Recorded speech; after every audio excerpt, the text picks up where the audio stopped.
Hello guys, नमस्कार, welcome है आप सबका फिर से हमारी ऑर्गेनिक ग्रीन गार्डन चैनल पर। और आप बने हैं मेरे साथ यूट्यूब चैनल पे। साथ में उम्मीद रखता हूं कि आप भी स्वस्थ होंगे, हेल्दी होंगे। फ्रेंड्स, ये आप देख सकते हैं हमारे पास कुछ चिल्ली के प्लांट है जिनमें कितनी सारी फ्लावरिंग हुई है। मैं अपने रूफ टॉप के ऊपर, जो कि टेरेस के ऊपर, हमने कुछ नर्सरी ग्रो बैग पे हमने मिर्च लगाई है और आपके सामने देख सकते हैं कितनी सारी फ्लावरिंग हुई है। बिल्कुल ऑर्गेनिक तरीका हमने यूज की है। और ये वीडियो हमारे बनाने का यह मकसद है कि कितनी सारे हमारे जो फॉलोअर्स हैं, जो हमारे व्यूवर्स हैं, वो अक्सर कमेंट्स करते हैं कि जो हमने अपने टेरेस के ऊपर, जो छत के ऊपर हमने जो नर्सरी ग्रो बैग पे या फिर कंटेनर में जो हमने मिर्च की प्लांट लगाई है, उस पर फ्लावरिंग नहीं होती है। या फिर बहुत सारे ऐसे लोगों के कमेंट्स है कि मिर्च के पौधे तो बहुत ही अच्छी ग्रो की है और प्लांट भी बहुत ही अच्छी बनी है, बट उस पर फ्लावरिंग भी हुई है। बट जो फ्लावरिंग इन मिर्च के ऊपर जो बनी हुई है, वो फ्लावरिंग जो है मिर्च पे कन्वर्ट नहीं हो पा रही है। इसका क्या रीज़न हो सकती है? और किसी की पौधे सही से ग्रोथ नहीं कर रही है। तो एक वीडियो के माध्यम से हमने चाहा कि ये सारे रीज़न एक वीडियो के माध्यम से मैं एक अच्छी सेपरेट वीडियो बना दिया जाए, जिनसे मेरे जितने भी प्यारे मेरे फ्रेंड्स हैं, उनकी सारी जो शिकायतें हैं वो दूर हो जाएगी। तो इस वीडियो पे आप जानेंगे कि किस तरह से मिर्च को आपको थोड़ी सी केयर करके आप एक अच्छी मिर्च को पा सकते हैं अपने टेरेस के ऊपर, या फिर जो हम गमले पे लगाते हैं, नर्सरी ग्रो बैग पे लगाते हैं, उस पर आप अच्छी मिर्च पा सकते हैं। तो इस वीडियो को स्किप ना करें, पूरी वीडियो देखिए। आपको पूरी डिटेल के साथ हम एक अच्छी मेथड्स बताने वाले हैं जिनसे आप फॉलो करके एक अच्छी मिर्च पा सकते हैं अपने टेरेस के ऊपर। फ्रेंड्स, आपको यकीन नहीं होगी, एक मिर्च के प्लांट के ऊपर लगभग आप 4 से 5 केजी तक मिर्च को पा सकते हैं। मतलब एक कंटेनर के ऊपर, जो गमले पे हम मिर्च लगाते हैं अपने टेरेस के ऊपर या छत के ऊपर, किसी नर्सरी ग्रो बैग पे या कंटेनर पे या फिर किसी पॉट पे अगर आप लगाते हैं, तो अगर सही इन्फॉर्मेशन के साथ अगर सही केयर किया जाए तो एक मिर्च के प्लांट के ऊपर 4 से 5 केजी तक मिर्च को पा सकते हैं। जरा आप समझ सकते हैं कि अगर इस तरह से नर्सरी ग्रो बैग पे हम अगर 6-7 अगर मिर्च के पौधे हम लगा लेते हैं,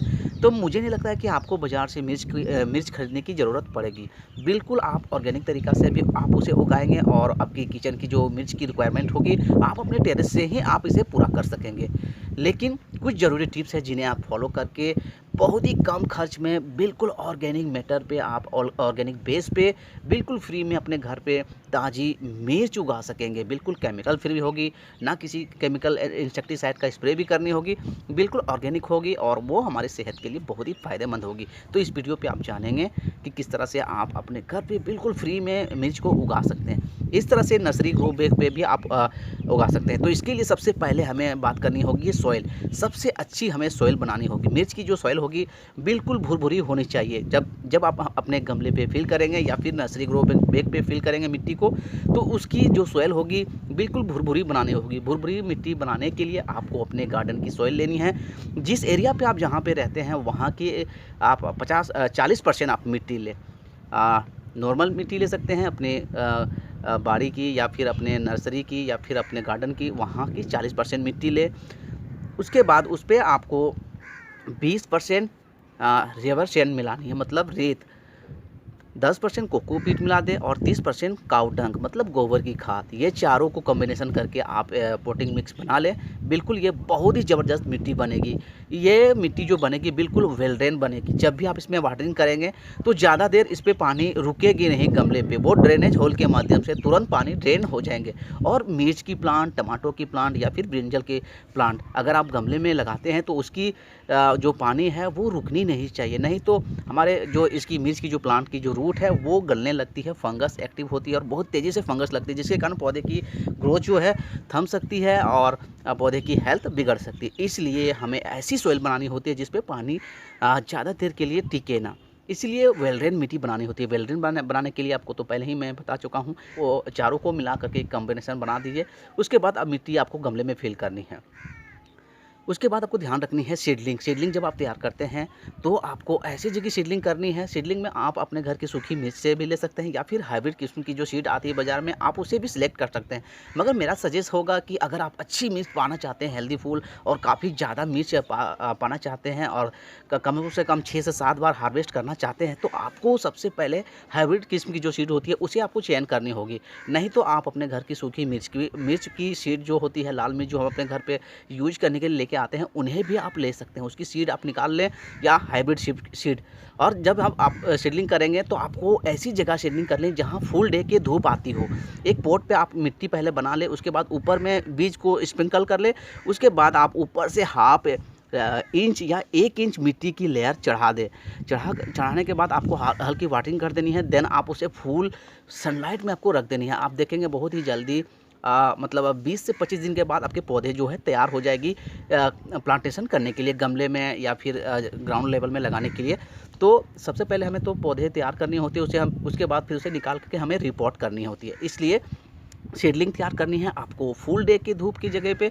इसलिए हम धूप के जगह पे तैयार करते हैं, क्योंकि धूप से जो सीडलिंग तैयार होती है वो पौधे बहुत ही स्वस्थ होंगे। और अगर सही पौधे आपके होंगे, स्वस्थ पौधे होंगे, और जब हम गमले पे इसे शिफ्ट करेंगे, प्लांटेशन करेंगे, तो वो पौधे फ्यूचर में बहुत ही ज़्यादा ग्रोथ करेगी, उसकी हेल्थ भी अच्छी होगी, पौधे की विल पावर भी अच्छी होगी, देन उस पर अच्छी फ्लावरिंग भी होगी। जिस तरह से आप देख सकते हैं कितनी सारी हमारे पौधे के ऊपर मिर्च बनी है। इसलिए हेल्दी फुल सीडलिंग करना बहुत ही ज़रूरी है। हेल्दी फुल पौधे अगर आप लगाते हैं तो आपके फ्यूचर में आगे चल के जो मिर्च बनेगी वो बहुत ही ज़्यादा बनेगी।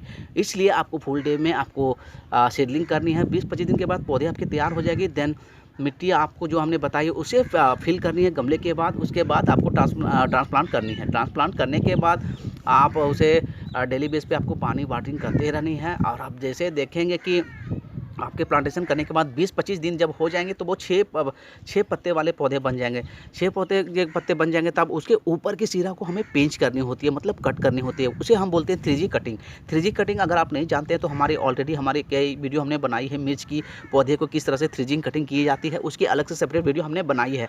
तो आपने नहीं देखे होंगे तो मैं अपनी इस वीडियो की लिस्ट अपने डिस्क्रिप्शन बॉक्स पे उसकी लिंक मैं डाल दूंगा, वहाँ से आप जान सकेंगे कि मिर्च की ब्रिंजल की किस तरह से 3G कटिंग की जाती है। तो आपको 6 पत्ते जैसे ही हो जाएगी 15 से 20 दिन के बाद, जब ट्रांसप्लांट करने के बाद, तब उसे हमें ऊपर से पिंच करनी होती है। पिंच करने से क्या होगा कि आपके पौधे की आप देखेंगे साइड से कई सारे ब्रांच निकलेंगे, मतलब एक पौधे के ऊपर 6-7 मोटी ब्रांचेस निकलेंगे। देन आप वो देखेंगे कि कितनी सारी ब्रांचेस उसमें हो जाएंगे, और जितनी सारी ब्रांचेस होंगे उतनी ही मिर्च आपको मिलने वाली है। इसलिए हमें 3G कटिंग करनी होती है। यहाँ आप देख सकते हैं कितनी सारी ब्रांच है, यहाँ हमने कटिंग की थी, और फ्यूचर में आप देख सकते हैं कितनी सारी ब्रांच डेवलप की है, और बहुत ही सारी हमने मिर्च लगी है। इसलिए हमें 3G कटिंग करनी होती है सही टाइम पे। 3G कटिंग करने के बाद आप उसे छोड़ दें। आप देखेंगे बहुत जल्दी 10 से 15 दिन के बाद उस पर जो ब्रांचेस है वो बढ़ने लगेंगे। उसके बाद आपको डेली बेस पे पानी आपको ख्याल रखनी है, अधिक वाटरिंग भी आपको नहीं करनी है, और अंडर वाटरिंग भी आपको नहीं करनी है, मतलब पूरे प्रॉपर आपको बैलेंस पानी बना के रखनी है। देन आप देखेंगे बहुत ही जल्दी 40 से 50 दिन के जब हमारे पौधे हो जाएंगे, तब इस तरह से पूरी फ्लावरिंग होने लगेंगे आपके पौधे के ऊपर। और ये वीडियो हमारे बनाने का मकसद है सिर्फ जो हमारे मिर्च के पौधे के ऊपर जो फ्लावरिंग होती है, बहुत ऐसे मेरे फ्रेंड्स हैं, लोगों के अलग अलग शिकायत होती है कि हमारे मिर्च के पौधे बहुत ही अच्छी ग्रोथ की है, बट उस पर फ्लावरिंग हो रही है, वो फ्लावरिंग रुकती नहीं है, वो ड्रॉप हो जाती है, गिर जाती है, मिर्च नहीं बन पाती है। तो ये मैटर पे आज हमारी वीडियो है। तो इसलिए जब आप देखेंगे कि 45 से 50 दिन आपके पौधे जब हो जाएंगे कुछ इस तरह से, और उस पर फ्लावरिंग आना स्टार्ट हो जाएगी, तब आपको इसमें फर्टिलाइज करनी होगी। मतलब जब पौधे हमारे स्टेज पे आ जाते हैं, फ्लावरिंग वाले स्टेज, जब फूल वाले स्टेज पे जब आ जाते हैं, तो इन पौधे को काफ़ी एनर्जी की ज़रूरत पड़ती है। इसलिए हमें इसे फर्टिलाइज करनी पड़ती है, मतलब खाद हमें ऐड करनी होगी। देखिए खाद में आप वर्मी कंपोस्ट, गोबर की खाद, लीव कंपोस्ट, चाहे आप लिक्विड टी कंपोस्ट जो बनती है उसे आपको ऐड करनी होगी। सबसे पहले फ्लावरिंग स्टेज पर आपको वर्मी कंपोस्ट, आप ये देख सकते हैं, चलिए मैं आपको दिखाता हूँ। अभी आप ये देख सकते हैं हमारे पास वर्मी कंपोस्ट, आप चाहें तो वर्मी कंपोस्ट ले सकते हैं या फिर गोबर की खाद आप ले सकते हैं। जैसे ही आपको जो इजीली लगे आप उसे इस्तेमाल कर सकते हैं। इस तरह से आपको मिट्टी को गुड़ाई करनी है। जब फ्लावरिंग वाली स्टेज आ जाएगी, हल्की हल्की गुड़ाई करनी है। आप ये देख सकते हैं पूरी इस तरह से आपको गुड़ाई करके आपको एक 12 इंच के गमले के जो साइज़ होगी उसे आप लगभग 150 ग्राम इस तरह से वर्मी कंपोस्ट आप ऐड कर दें, या फिर गोबर की खाद आप ऐड कर सकते हैं, जो आपको अच्छी मिल जाए ऑर्गेनिक बेस पे। ये इस तरह से हमने मिला दिया, और मिट्टी कुछ इस तरह से आपको मिला देनी है अच्छी तरह से। ट्रंक को छोड़ देनी है, ट्रंक के पास आपको गोबर की खाद या वर्मी कंपोस्ट आपको ऐड नहीं करनी, क्योंकि उस पर हीट बहुत ज़्यादा होती है, नाइट्रोजन जो लेवल है वो काफ़ी अधिक होती है, जिसके कारण पौधे को स्ट्रेस लग सकता है। इसलिए आपको ये ट्रंक आप देख सकते हैं, ये ट्रंक छोड़ करके ये साइडों पर हमें बिल्कुल खादें हमें डालनी है। देन इस पर हमें वाटरिंग करनी होगी। आप ये आप देख सकते हैं। अब इसे हमें वाटरिंग करके छोड़ देनी है। उसके बाद इस पे एक और भी हमारे पास मास्टर लिक्विड जो होती है, जो सरसों खल्ली की जो लिक्विड होती है उसे हमें बनानी होती है। उसकी भी एक अलग सेपरेट हमने बनाई है कि किस तरह से सरसों खल्ली की लिक्विड बनाई जाती है। अलग से वीडियो मैंने हमने एक सेपरेट वीडियो हमने बनाई है।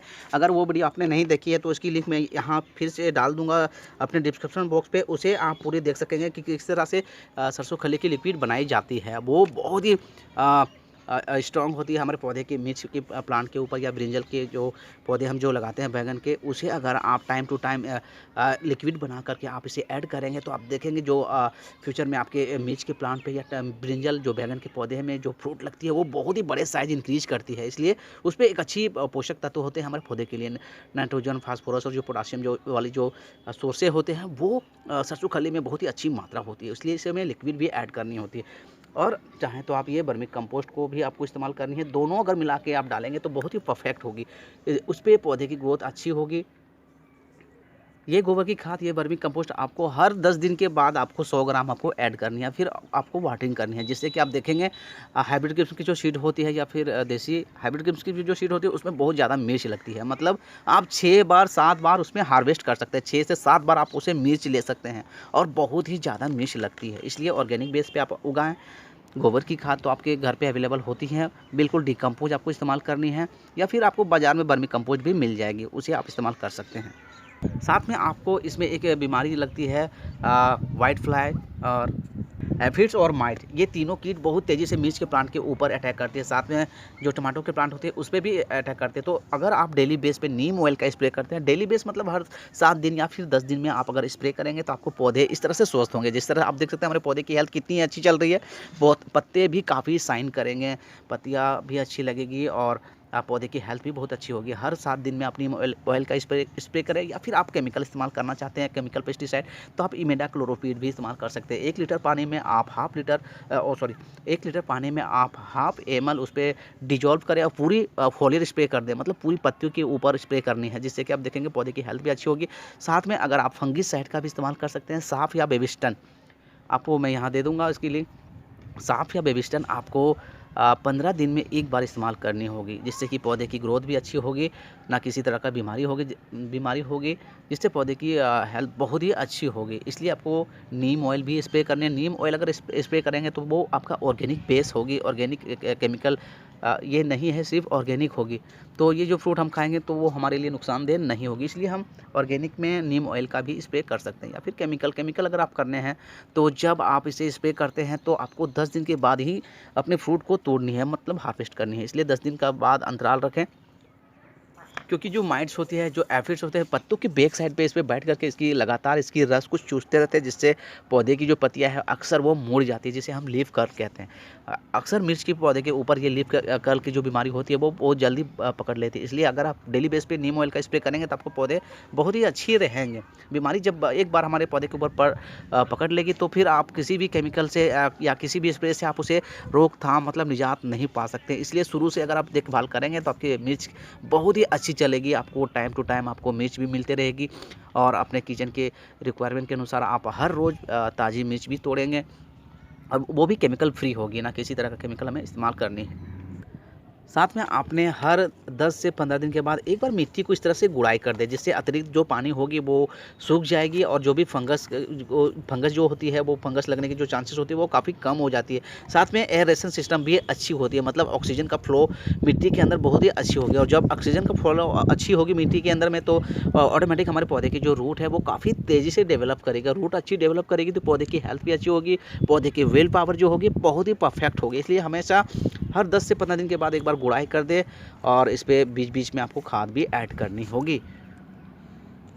देखिए साथ में जो फ्लावरिंग गिरने की जो शिकायत हमारे पौधे के ऊपर होती है, मिर्च के प्लांट के ऊपर जो फ्लावरिंग होती है वो गिर जाती है, उसकी शिकायत सबसे ज़्यादा यही रीज़न हो सकती है कि आप ओवर वाटरिंग करते हो।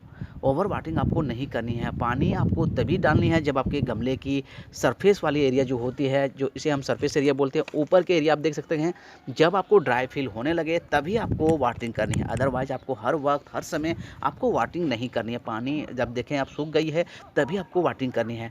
अधिक वाटरिंग करने के वजह से ही हमारे मिर्च के पौधे के जो ऊपर फ्लावरिंग होती है वो गिरने लगती है और वो मिर्च नहीं बन पाती। इसलिए आपको पानी बहुत ही बैलेंस प्रॉपर बनानी होगी। मतलब जब हमारे पौधे के ऊपर जब फ्लावरिंग वाली जो स्टेज आ जाती है उस समय वाटरिंग जो है आपको बिल्कुल कम कर देनी है। मतलब बिल्कुल उतनी कम नहीं करनी है जैसे कि हम पहले 2 लीटर जो पानी डाल रहे होंगे, अब हमें 1 लीटर करनी होगी फ्लावरिंग वाले स्टेज पे। मतलब 50% पानी हमें करनी है।